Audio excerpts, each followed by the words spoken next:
Thanks, Rod. Now, despite the interesting weather in mid-Missouri, the sun is beaming down here in Kansas City, where the Rockbridge Bruins are here to take on the Park Hill Spartans. Now, the Bruins got a warm-up last week in a jamboree against Blair Oaks and Helias.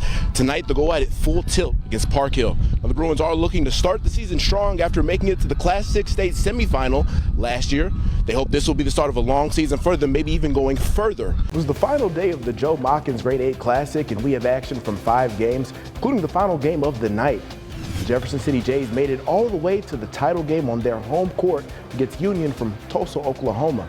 Now, this was a crazy one. Union had a 33-24 lead at halftime, but the Jays hang around and caught fire in the fourth. They're down 3 after this Will Linthicum three-pointer, and Kendrick Johnson ties the game with the late 3. 41 all as the Jays come alive in the clutch. And who else but Jordan Martin coming through for Jeff City. The Jays take their first lead of the game on a Jordan Martin dunk, and he wasn't done. Union takes the lead again, and Martin gets to the rim again. Jeff City down 1. 24, the sun set on the life of Crystal Branch, but family and friends want to make sure the light she shined every day will live on. We want this track program to succeed based upon her. That's what she would wish. If she was out here, she'd be right in the middle of this, coaching these kids, supporting these kids, telling these kids to do their best. Crystal attended Southern Boone County High School, winning a softball state title in 1981, and she later spent 24 years in the school district as a PE teacher and track coach. When they did the celebration of life, the assistant principal figured out that she had touched over 14,000 kids' lives in a 24-year career here. Always there.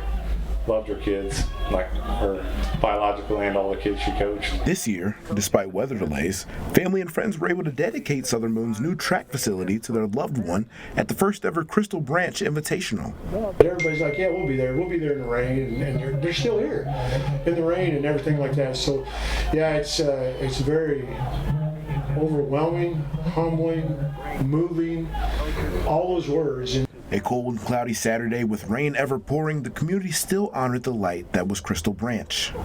God's pretty good at putting certain people in situations to where she not only touched the lives of thousands of young people, but definitely an older one right here.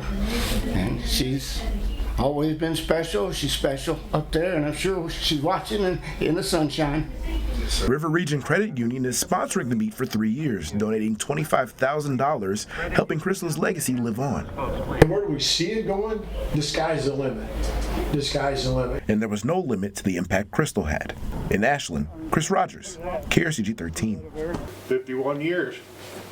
It's a long time. My mom and dad started this in 74. A staple of the mid-Missouri community, now being sold off.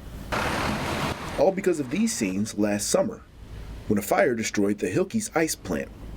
And despite initially announcing intentions to rebuild, the burden of the repairs were too steep. You know, we could have went ahead and did this and sunk into debt to our eyeballs, and at my age, that wasn't in the cards anymore.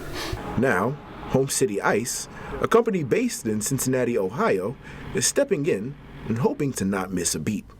Laren and Donna employed a lot of really good people, and we need really good people to continue operating in this part of Missouri, so we're excited to bring all their people on. Home City is taking over the Eldon location, as well as the Hilkey's warehouse in Cuba. The first thing Laren thought about were his customers. You know, his business is in flames, and that's all he could think about was taking care of his customers. Jim, I'm going to need to buy some ice from Home City Ice. Can I send my trucks to Springfield, Missouri in the morning? Absolutely, Laren, send them. And that was something that's going to stick with me for a long time. In Freeburg, Missouri, Chris Rogers, KRCG 13. Advocates say there's tradition in Missouri. I think if you go in our older courthouses, older state buildings, older federal buildings, there's scripture on every floor, on every wall, and it talks about God. And our motto for the state, for the United States, is "In God We Trust." So why not we not put our faith in God and display that for people to read? Benton, Missouri Republican Jamie Berger believes there's a link between an uptick in violence and the Christian faith no longer being present in schools. I have no data to support this, but I feel like when prayer was taken out of school, that the guns came into school, violence came into school. Prayer doesn't hurt anything. I think it's beneficial, and we need to return to that. Berger's bill would require a poster no smaller than 11 by 14 inches to be displayed with the words, "I am the Lord thy God," being displayed above the commandment text. Similar legislation passed last summer in Louisiana. In November, a federal judge declared it unconstitutional, and some Missouri lawmakers agree. I am not comfortable for our nearly 1 million students who have a right to receive a free and quality public education in the state of Missouri to be forced into a classroom where the first thing that they see in that classroom is I am the Lord thy God, followed by the 10 Commandments. Nurenburn taught in classrooms for 13 years and says her experience showed her that all students need to feel they belong in the room.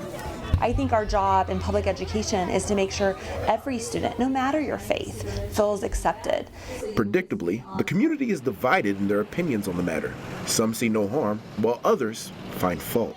I'm a retired teacher and I'm a Christian, and because our country is based on the rule of law, and I believe our foundation of laws is the 10 Commandments, I believe it is a good idea to have the 10 Commandments in our schools. I would say you can disagree with multiple religions in a school, but you should respect that there are multiple people in there with different bases and backgrounds, and we should lean away from just one strict religion. The bill sits in the Education Committee. The Republican majority there is confident it will be moved onto the full Senate floor for debate. If you don't want to read them, don't read them. But for people that do want to see it, I don't think it hurts a thing. It's a clearly unconstitutional bill, and I'm going to work to ensure that it doesn't pass. At the state capitol in Jefferson City, Chris Rogers, KRCG 13.